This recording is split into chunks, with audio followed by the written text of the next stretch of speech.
which is James Rice of Global Equipping Center.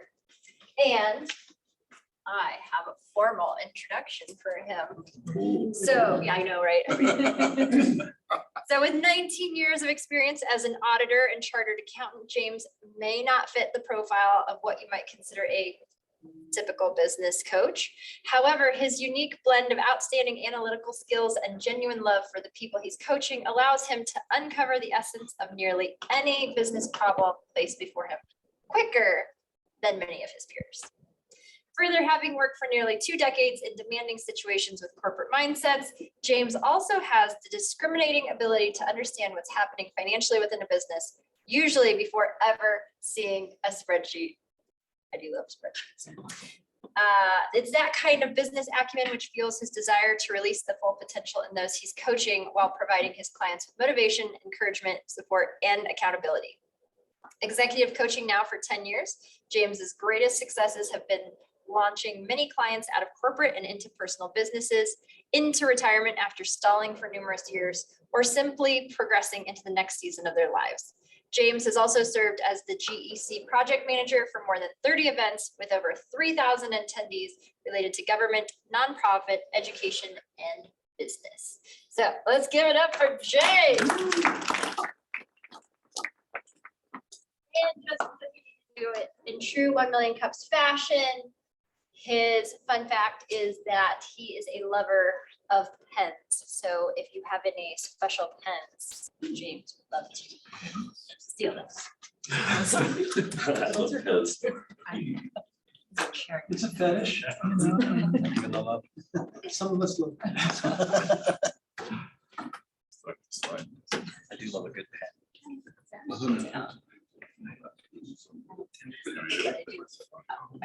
Oh, yeah. Well, good morning. Morning, that's before that. Oh, before then. Okay, I was like, what? Yes. This is a topic I can talk about for days. Disc personality. What evokes in your mind when you think of disc? So disc personality, when I first heard about it, I said, I don't need another tool to pigeonhole people. I've got enough judgments going on in my life. And thank you very much. I don't want to know more about it. When I heard about it 13 years ago in South Africa from a gentleman from Fort Collins, I was really intrigued because he said, if you're a dominant, go to one corner, an influencer, the I, go to another corner, S, steady, go to another corner, cautious or cautious, as I say, go to another corner. And I was really amazed that a lot of the laughter was coming from the Leander corner, the influencer corner. They want to be noticed, and they want to be liked, and they want to be seen, and they want to be heard, and they want to speak. And if you don't know who you're talking to, how in the world are you going to connect and get your message across, especially in marketing and sales? So a little bit about myself. I was born in Canada. That's where my accent is from. No, I was raised and bred in South Africa. And I've immigrated 4 times between the 2 continents. And I've never found something more powerful than disc personality. There's many personality studies out there. Disc is the oldest. It's used more by Fortune 500 companies than any other. And my ask today is that you would, yeah, good, you see it, the power of this information with the potential to produce revenue. So if you have more questions than answers at the end of this, what now, 4 minutes or so, then I've achieved my purpose. Who are you? And how do you connect to others? And generally, we connect in the style of who we are. And most of us are made up of most of the characteristics of at least 2 personalities. Some of us rarely have 1. I'm looking at one individual particularly in this room. And it's easy to pick out a personality. That's the one question that I'm asked frequently is, how do you know who you're talking to? And how do you know how you're supposed to talk to them? I'm going to cover that a little bit at the end of this talk. So this is part 1 of 2. The second talk is on the other 2 personalities. So today is going to be on the dominant influencer. There's a workshop we have on this. So I'm going to be focused on the task-based people today. The dominant, and on the 10th of August in the new location, we'll be doing the influencer steady. Dominant and cautious. How do you see these people? How do you know these people? How do you talk to these people? Does it really matter? Well, Leandro mentioned 3,000 events, 3,000 events, excuse me, 30 events, 3,000 people. And to get those 3,000 people at those 30 events, I use DISC personality all the time. We've used it to start more than 20 companies. One of them went to 30 million in the first 3 years. It can be used if you're a housewife at home. It's very, very powerful if you just know what to do and what questions to ask. So the dominant and cautious personalities. The dominant personality is someone who takes the room. They walk in and they own it. And if you're one of those people, this information may not be for you because you pretty much know who you are, you know where you're going, you're very independent, and you don't need anything or any other tool to help you go where you're going, right? So a little bit about them. The cautious personality is somebody like myself, very cautious, ultra risk taker. You wouldn't think so having immigrated 4 times, but yes, I don't like taking risks, even though we started a company together in South Africa. These two personalities are very task focused. So if you find you're talking to somebody and you're talking about people and you're talking about exciting things, you're talking this kind of language over here, the people language, anything that has to do with people, you're going to lose these people because they want to know, what are you achieving? What did you check off your list? And if you don't know that going in, a phone call, a text, an email, or meeting them face to face, what's the point? Because they're interested, thank you. They're interested in only knowing what you've achieved and what this can achieve for them. So I mentioned a little bit in the beginning of what this personality can do for you to hit the dominance, right? It's used more by Fortune 500 companies than any other. Next time I talk, I'll speak about how it can really help you as a person. But how does this information help you with marketing and sales? How do you know who you're talking to? How do you know what the personality is? So I picked up Leandra purposefully because she's an influencer. Influencers like to be recognized. It's their language. When you know this personality and you interact with, I don't want to jump into next time's talk, but you need to recognize them right up front because that's what they want, that's what they need. The dominant cautious, how do you see them? How do you know them? The colors that they wear, the dominant personality generally wears darker colors, black or dark blue, as Ian has on. The cautious will wear something that is probably a blue. You see the calculator over here? I was in the auditing profession. It suited me just fine because that's who I am. They're calculators, they're analytics. They love logistics, they love stats, they love facts, they love figures. And if you can't give them that up front, you're not going to help them. So how do you know them? How do you find this personality? How do you know who they are? Cautious personalities, apart from the fact that they gravitate to the blue or gray colors, accountants, professionals, lawyers. You'll notice that they're people of excellence. That's their language. This language over here is excellence. If you don't speak quality to them all the time, especially I'm speaking to the influencers particularly because they challenge with this the most, is you're not going to get their attention. So think about how do you know a cautious personality? Well, when you open your mouth to me, you need to be saying something of quality or that I think is of quality. Otherwise, I'm not going to hear it. That's unfortunately generally the way a cautious personality works. A dominant personality, it's all about what you've achieved. Otherwise, they're not going to be listening to what you say. So you need to speak in a language that shows them that you know what you're doing. I thank you. This is a little bit about this personality. It's an overview of a 5.5-hour workshop that we have. And it's to intrigue you a little bit, get your attention. Thank you.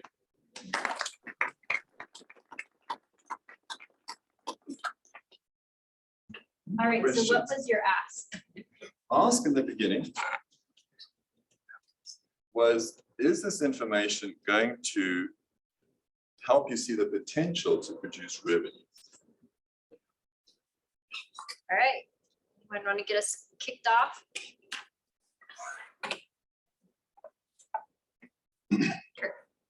How,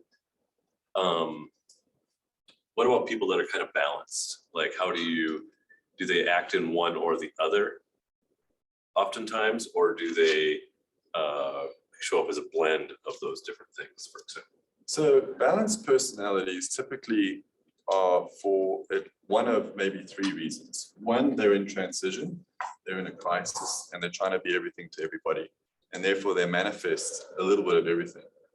Another reason why you might have a blend of all four, which is really, really unusual. We've never encountered it. Many people I've had test that. But another reason why they test it is they don't really know who they are, or they're trying to be everything to everybody. So does that answer your question? They don't exist, is what you just said. Yeah. Spoken like a true dominant, summed it up very well. I saw another personality test that said if you measure in all of them, you're either well balanced or you're a psychopath. And we can't tell from this test. I was holding back. Yeah. I think, so some feedback on your presentation and the flow of it and the structure of it. Your conclusion should have been your intro. Okay. This is an overview of DISC and how to use this personality insight to influence your business. If you had told us that up front, I think you would have brought us along in the presentation a lot better. I was trying to figure out where we were going. Another thing you said that I really liked that is kind of like your catchphrase or catching phrase. Who are you? More importantly, how do you connect with others? This is a tool that provides you insight into who you are and how you can connect with others. So I would move those things closer to the beginning. Also, you jumped into DISC assuming we all know what that is. Right. And so how could you educate us on DISC before you dive into the different quadrants with one slide, one visual, and like 10 seconds, as quick as possible, just Is that to a orient question? us. No, that's No, to it's just- restructure right, suggestion. right, very Yeah. good. Okay. Thanks. Yeah. And I think I'm gonna build on what Dane said here just now is like the reason that people would pay significant amount of money for just consulting or analysis and things is because they can perform better as an individual and build better teams of people that work together better. And so tying that as part of the why, like through using this, and you hinted at it, like, you know, using this, we built a company from start to 3 million or whatever it was, 30 million. Right. But the connection wasn't necessarily made for me. So I think for me on this question of like potential to produce revenue, that could go so many different directions based on who you're working with. So if you're working with me as a solopreneur, what I'm thinking about right now is marketing language. And so I'm thinking of it from that standpoint, whereas Kurt's talking about hiring employees and putting them in the right position. And that's the farthest thing from my mind right now. So I think it's good. We just need to know who your target audience is to know, well, in what way? Because yes, this could produce revenue, but it could go in so many different ways. Good. Yeah, what I'm hearing is if you're a room generally of solopreneurs, how many of you have 5 or less employees in your company? That's a good 60 to 70% folks in the room. So moving the language to marketing, because that's what your focus is going to be. You're wearing the marketing hat more than likely. And how will this information help you? So I'll focus on that with the influencers and studies next time. That'll be good. Thank you. All right. Yeah. I know I'm new, but I would add that I think everything that everyone has said is great. I think what you did was right, but I was a little lost and the DISC wasn't in order of the letters. So I was like, oh wait, it's DISC, right? I can get that. Yeah. But don't just, I think it can be applied to the sales team. It can be applied to the marketing, it can be applied to building teams. And so I think you should say that because people are on journeys of their employment, of their business, right? So today I may need it for marketing, but boy, then as I grow my business, I may need it for more sales. So I think it fits under all of those. So don't be shy to say it will fit under all of those and then they'll grab which one they want. Right. But by saying revenue only, you did isolate some of them, right? If that makes sense. And kind of building on that in the terms of producing revenue for you, those people with teams of 5 or fewer have far smaller budgets to spend. And so that would be one thing is I would advise you to target larger organizations that can need more help for longer periods of time. Albuquerque, does anybody there have some feedback? We could use some fresh voices. Okay, this is Sonia Doing, CEO of Women's Stroller Riders Association. And I do want to say, I feel like I don't know exactly what your business is and how you help people. And I guess that was, I was kind of confused about that. Answer that question? Yeah. So we're an executive coaching company. We're consultants. We're also motivational speakers. I'm more of a facilitator. My business partner is a motivational speaker. And what we do is we use DISC in all of those sectors and helping assist companies. So it could be an entrepreneur, solopreneur, all the way up to corporate, C-suite executive. We use DISC to help them understand more of who they are, who their team is, how to speak their team's language, and how to get the most out of them. So like Yuan said earlier, you can use it for so many different areas. And that's generally what we do as the Global Equipping Center. We have the Hemp Business Advisors as well, which does a similar thing, but it's focused on the hemp industry. We also have the ITI, which is the influent new company. It's the ITI, and it's focused on investment, finding capital for those that need capital, and then helping them through that. Trust that answers the question.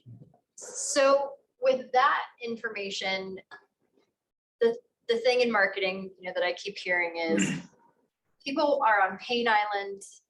They want to go to Pleasure Island. Right. You are the boat. You have the boat. Right. So DISC is kind of like, after that explanation, DISC is kind of like, hey, come check out the motor on my boat and see how cool it is. Let me show you how this boat runs. They're like, I don't care. I just want to get on the boat from Pain Island to Pleasure Island. And so I think instead of asking, unless that's what you were asking, is like how to use DISC. But I think that, and to what Yvonne was saying, like once you pick your niche, saying this is the Pain Island where I'm picking people up, and this is the Pleasure Island that I'm taking them to. So are you going to be working with the solopreneurs who are talking, you can use DISC for marketing?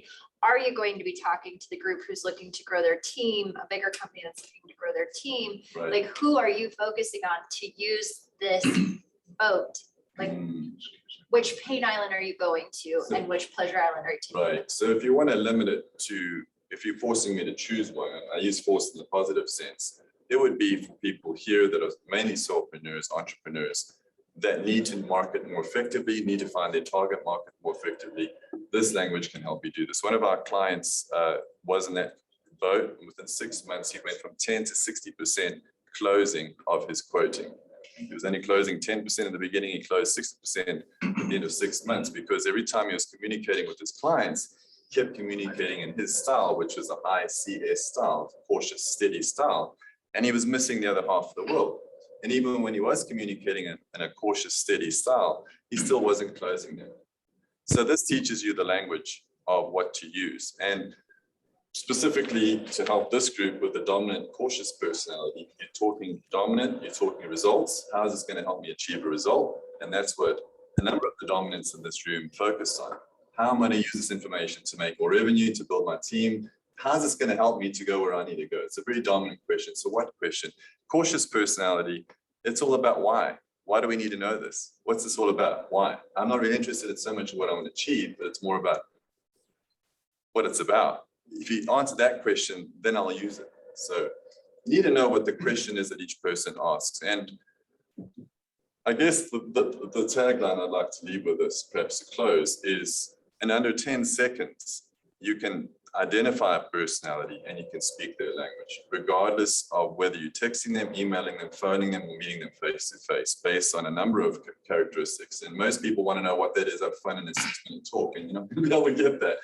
But that's something that it can help you. It's very powerful that way. Great, we've got one more comment and then we'll take our coffee break. And- We can't see. Oh, it's James. Just real quick, so we've got James to wrap us up, and then Phil and Albuquerque. If you want to throw your questions or your comments in the chat, James will be able to see that at the end of his presentation. That's good.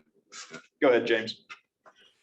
In answer to your ask, I think the answer is absolutely yes. And in the presentation, I'd say you can apply this to any business in any situation, because the ability to read somebody just gives you an advantage. Number one. And number two, I got the feeling that in the presentation, you were trying to do the 5-hour seminar and in a 6-minute presentation. The point is to get people intrigued by the 5-hour seminar, not to jump into it. So I think a lot of statements about how it can help would be more effective in this format. Thank you so Thank much, you. James.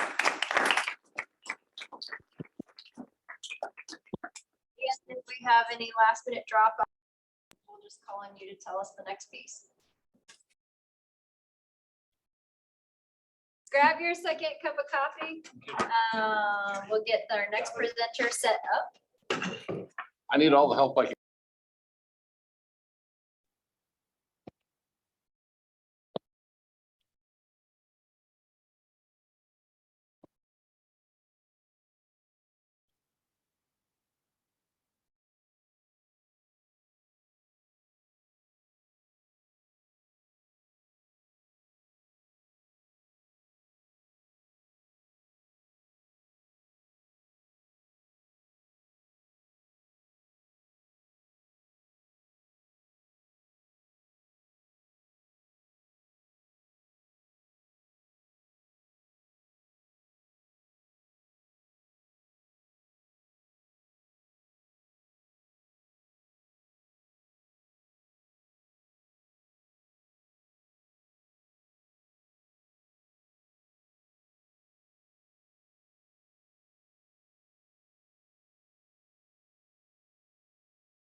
Oh, thank you. He's too busy these days Nice. smelting iron ore. We are ready to rock and Anyway, roll. I'll send you the link. All right, so our second presenter today is Brendan Sullivan of Alterna Materials, and his fun fact is if you want somebody to blame about the government, he did work as in White House administration in Washington DC. So I think we can take all of our complaints to him. Yeah, you can take all your complaints to me. First of all, I'd like to send a shout out to Albuquerque because we have our geniuses in the company down there. So that's our engineering office. So we'd love to say hi to them. My name is Brendan Sullivan. I am the CEO of Alterna Materials. We have developed a revolutionary new technology to produce direct reduced iron, which I'll explain in a minute. Okay. The problem right now in the iron and steel industry is it is the most polluting industry in the world, depending on how you calculate it. Just gonna throw that out there. With 7% of all CO2 emissions in the world coming from this industry.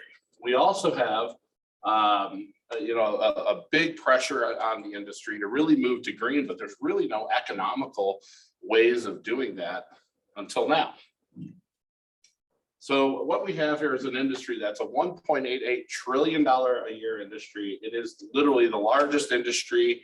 It's one of the largest industries in the world, and accounts for, and our technology can literally solve 4% by itself with wide adoption of the CO2 emissions problem in the world. If you were to go across the industry, we could reduce CO2 emissions by 4% with this technology by itself, just in the iron reduction pieces. We use 26% less energy, which is cost. We can produce between about 68 and 100% less emissions per system. You can get to 100% depending on how you configure the system, and how do you utilize waste streams, things like that. So it really all has to, depends on the customer end on that. Our technology really unlocks a whole new potential in the market for wide adoption. So basically what we are is we were what the blast furnace used to be. So in the blast furnace uses coal, which is nasty, to reduce the iron ore into iron. We actually have a hydrogen solution, which is extremely efficient. And because of the way our system operates, we can actually be comparable in operating cost to the blast furnace, which is cheap coal. So right now, this is our cute little rendition of our technology here. One of our units, they produce 100,000 metric tons a year. That sounds very small because you deal with steel mills that will do 5 million tons a year in China, right? So, but this, you can share balance of plant, and the green thing is our reactor. That little tube goes about 35 feet high. That's about it. That can be just run in parallel. And by being smaller, we allow efficiencies on the environmental side and the cost side to really take hold. So so the configuration capability here is actually fantastic. Scaling is easy. And if you break down while you're producing the iron, if one of the units were to break down, you could still operate most of your units. If you have 10 units, you can still operate 9 of them. So that's something you can't do in the modern blast furnace today. So we actually have some pretty cool features. We actually integrate hydrogen into our system itself, the production of hydrogen, which allows us to use waste heat to make the hydrogen. That allows the energy efficiency to go way up. We recycle waste streams internally in our system. And then what that does is it allows us to run this at such an efficient level that the increased cost of the hydrogen does not knock us out of the water when competing against coal in terms of cost. If you want true sustainability, guess what? You want to go for cost. So our market strategy right now, we can go to mine operators because our systems are you can up and move them if you needed to. It's tough, but we could go to near mines. We can plant these down. We could produce DRI, or we could go to full steel pretty easily. Okay. The other one is we can go to old steel mills that are outdated and use this as a supplemental. And as their blast furnaces kind of break down over 10, 20 years, we can take that supplemental and then we can run this as the primary system. It allows them to start being greener today And then the third is just new steel projects. And we're seeing a lot of interest really from the steel guys from everywhere in the world, China, India, we're seeing tons of interest. Our business model is to actually license our technology, take a royalty, and it allows us huge upside potential on this. But what it does is it allows for wider, faster adoption. Scott can tell you all about that later. It's a great model for being able to work with other folks around the world, which we're already seeing a ton of interest on. And having that wide adoption really helps the environmental aspect of this. So these are some of the companies we're talking to right now that are interested at the moment. We have many more that we're talking to, but we didn't have a big enough page on here. ArcelorMittal, largest steel company outside of China. H2 Green Steel is a big green steel plant in Europe. You got Macabre here. They're actually looking at a partnership with us. NOCO looking for something down the road here. So one of the cool things about our system is it's extremely versatile. We can produce a bunch of other metals. Okay, we actually just filed a patent the other day on aluminum. We figured out in our processing now how to extract rare earths.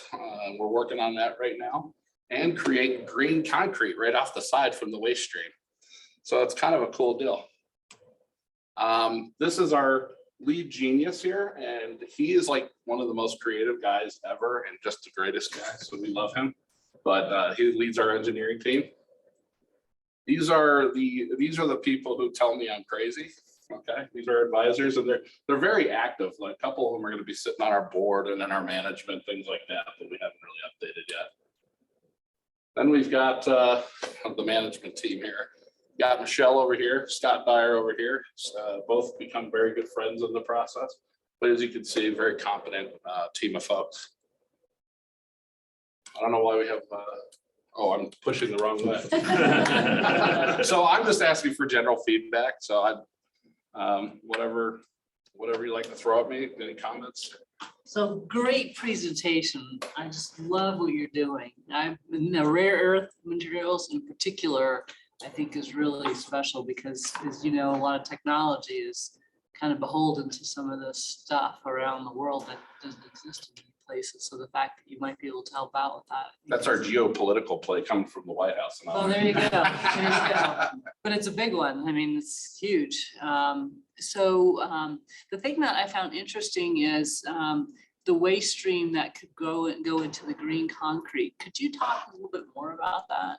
Not much, because literally this is a recent invention that my engineer sent me. So let me re-ask the question. So in general, what is it that you're doing that you generate green concrete? So basically he uses one of our waste streams, and you're talking to the least technical guy. Scott was probably smiling at me about that, but but essentially we're using a waste stream to turn the ore into a limestone state so that we can turn it into a cement product. Okay. And then,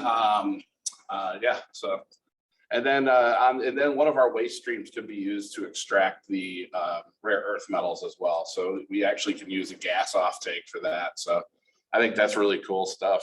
It's just the neatest thing. Yes, sir. Again, a great presentation. Love the enthusiasm. Really it comes through. So solid on that. Tell me a little bit about the company. Are you guys pre-revenue, post-revenue? Have you guys done any kind of raise yet? So yeah, we raised roughly $1 million before. We actually went through, have done computer test modeling. It's real high-end modeling that costs an absolute freaking fortune to do. We're right now raising a $6 million round that we're going to, which we have about 5 circled. And then that's going to take us to a micro scale unit, which we have orders around the world. It looks like that back up to that. So we're looking very good there. Cool. Thanks, man. Do you have any units in operation? No, we're going to build the micro scale. Now, I will tell you, we're taking known principles, and this has been tested at lab scale at a university. So, in terms of the base technology. We know this works. It's just a question of how we, how we make it most effective in the market, really, at this point. So the modularization approach is really interesting to me. I've seen one topic of interest to me is the changing dynamic from what has been aggregation over the past 100, 150 years since the Industrial Revolution to now it's becoming more so dispersion. And yeah, and this is actually a much more efficient way of doing it. You can capture and recapture gases in a way you can't. Energy loss, for example, by producing just the hydrogen internally, right? You can reduce your loss by 20% just in that realm right there. So, I mean, when you start putting the pieces together and finding every efficiency in there just by using the modularity the way we do, it is insane the numbers we get. It's like crazy how much more efficient we are than anybody else in the world. Or- Yeah, I didn't know who. For the cost structure, so that's the first thing that pops in my head. So you're looking at what basically the second largest industry in the world, even a percent more costly is huge to those operators. You know, yeah, so from a steady state like the operating cost, we're competitive.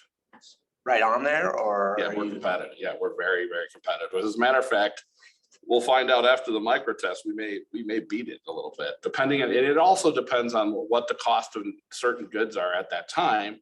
But that being said, you know, where we're at today may come down a bit. Everything's going up, so that's I guess that's good in that sense. But yeah, so we're very, very competitive. We may beat it. So Are you producing hydrogen on site, or is it off site and then you're using hydrogen in projections? So we could, so wait, what, repeat the question? So for the hydrogen, because you're using that, are you actually producing hydrogen on site or Yes. proposing to do? Because hydrogen is very hard to ship. It's a pain in the butt. It's easier to produce it right there, and we can produce it internally. So that's where we use the waste, right? The waste heat from the system to create efficiency. There are so many ways that you just create efficiency by using things like heat. And then there's waste streams inside the system that can be utilized, and it's just a beautiful thing. I get real excited about that stuff. Can't tell at all. I'm a nerd.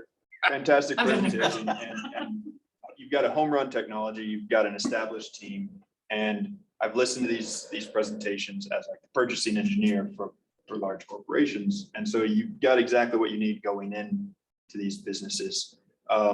Curious. They want to date us. Marry us. Yeah. In the growth stage of your business, where you're at now, what's a pain point for you? You know what? Just closing the raise. It's a normal thing. Luckily, we have an investment banker who's teaching us all the things we didn't know. Cool. Given that it's largely a combination of existing technologies and lab research and things like that, is your IP well enough protected? Oh yeah, there is a ton of this is patentable. We just filed our 5th, but we got 3 more on the books coming. So we are going to be well protected and very able to abuse people around the world try to steal it. I'm guessing, Brendan, that your target market in terms of this technology is existing steel mills with the old technology that they have. I'm guessing that's Them and mine operators. Yep. okay. So the conversion costs to this new model, you obviously have that. You know what's covered. beautiful? Another thing, this goes right to your question. Another thing that's beautiful about this is we can actually, these are leasable because they're small enough, right? You don't necessarily have to have the sitting on your books. So the conversion cost is minimal. And what you do here, if you're a steel operator and you have a blast furnace and you don't want to throw it out because it cost you $1 billion, Right. what you do is you start running one of these and you supplement, okay? And then you can actually do it in such a way it doesn't even necessarily sit on your books. So it's a beautiful thing. So adoption should be, this is the only technology in the world that I know of, and believe me, we searched. The only one that you can do that with too, so. So Go ahead, Beth. I'm curious about China, since they have, they do a lot of this work around the world. They love us too. Yeah, I was curious as to how you're able to work with them, given the fact that they tend to. So let me go back up here. This guy, Bill Thompson, Yeah, look at his resume. He's been the chairman of some of those companies, okay? okay, I can't read it. He's so- what, Bill Thompson's been he's been the chairman of some companies in India and China. And so he's kind of our lead in this area. He has a relationship with a Chinese entity that is well trusted. And then one of the things you have to do in China is understand local law. So you have local attorneys, and you got to kind of understand that your biggest threat is actually from a Chinese company stealing from other Chinese companies. Right, but you got to have representation in the market. So we're partnering with people that we know. And then from there, we act as the aggressor, because if you're not in China, you're dead. Yeah. But you know, so from our standpoint, it's all about being aggressive, finding where they're cheating, and then going after it and attacking it. So it costs a lot of money in attorneys to do that, but you just got to be prepared to do it. Yeah, yeah. All right, Ben, bring us home. Two-part question. One, since you're using hydrogen, is there any more of a volatility or safety concern associated with your system? And then two, we've heard a lot of reasons why a company should do it. Why wouldn't someone adopt you? Why wouldn't they adopt this? We're still asking ourselves that last question there, because you know what? From this standpoint, there's really no downside to this. You know what you get back in big companies though? Sometimes you just get pushed back because it's new. Yep. But what we're not even finding that so much. What we're finding is test your micro unit, and we would like to put this in all of our plants, sort of thing. So I think we're gonna have a high degree of adoption and success. We've managed to find, this guy's like the world leading expert on DRI here, Angela. So it's kind of nice to have a guy who puts a seal of approval on this and moves forward. So yeah. And what was your first part of the question? Just if there was any more like safety Volatility. concerns or No, it's, volatility we- because of using hydrogen. So Scott back here is actually a hydrogen expert. And then we've got our engineer's been spent 30 years with it, knows exactly how to work hydrogen. Has developed some of the world's leading technologies around hydrogen production. All right, well, Propane to propane accessories. Freddie, we have missed your exuberant personality, so you should come back more often, and thank you for presenting today.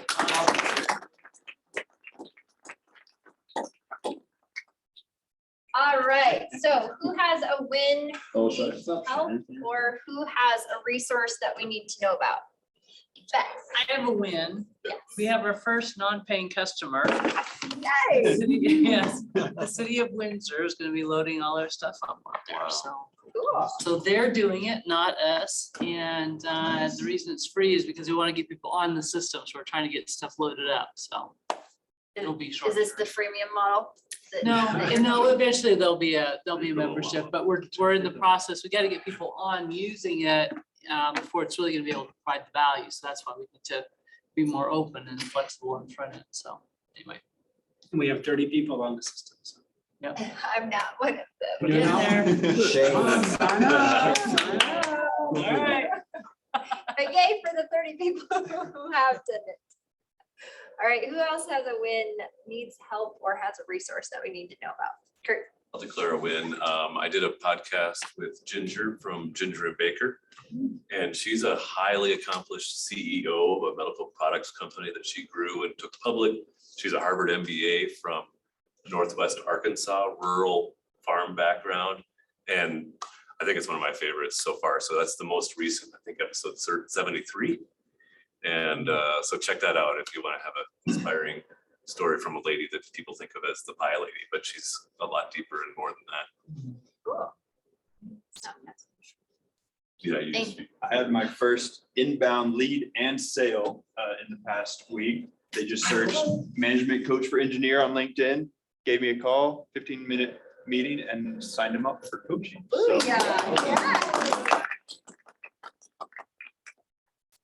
Yeah, I guess mine kind of falls under announcements, but I had this brilliant idea while we were camping a couple weeks ago, and it's coming to fruition with several of the coaches to, based on Mike McAllowitz's Fix This Next book. So I'll be telling you more about that, but it's gonna be cool.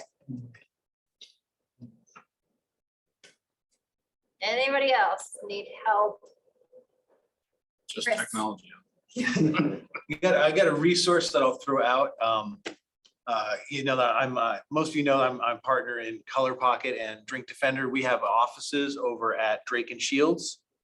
And we've got a little more space than we need. So we have a couple of small offices that we are interested in potentially leasing out, subleasing to someone who needs an office. So, you know anybody, shoot them my Maybe it's way. just getting inbound leads and 15-minute conversations and moving back to their home and office. moving back to their garage for coffee roasting. I did actually, there were some people a couple weeks ago afterwards, like trying to decide where to meet, and they said isolation coffee, and I heard it, and I was like, You can stand in the parking lot. if you guys do that, you're going to Dane's garage. Excellent. Okay, any other wins? Open Anyone? slots. Oh, yes. So what do we have? So we've got open slots for presentations in August and we're booking out September now. I think there is still a slot next week. So if you've got something ready to go, email Natalie. We'd love to have you present. If you know anyone down in Loveland, since we'll be Front Range Community College, if it's more convenient for them to come up and present, give them a call. And then, of course, students, if they have ideas, if they're running a project on Front Range, you know them, invite them to attend and present. So Slot again, the next 2 weeks, August 3rd and August 10th. there's one for each. Yep. So again, we are not meeting here for the next 5 weeks. Grab a flyer on your way out. Flyer. See you at Front Range. Same time though, right? Same time. Different place. I know, I was thinking.